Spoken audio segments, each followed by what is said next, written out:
Welcome to the Slop Temple. We pray this video helps. You will act now.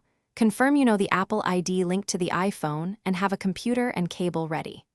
Once done, force the iPhone into recovery mode so the computer can communicate with it.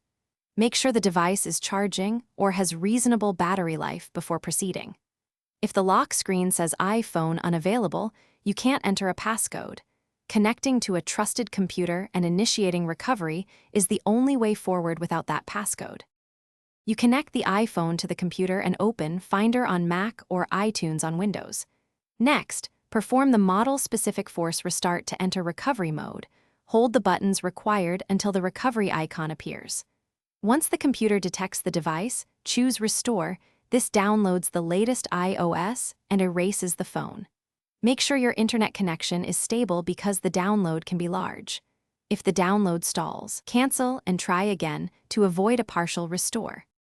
Once the restore completes, the iPhone restarts and you follow the setup assistant. Sign back into your Apple ID to remove activation lock if required. If you have an iCloud or local backup, choose Restore Backup to recover data. Make sure to test the lock screen now.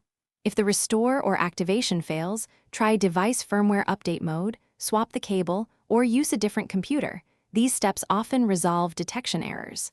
If problems persist, contact Apple support for. Thanks for watching. Consider subscribing if we helped you.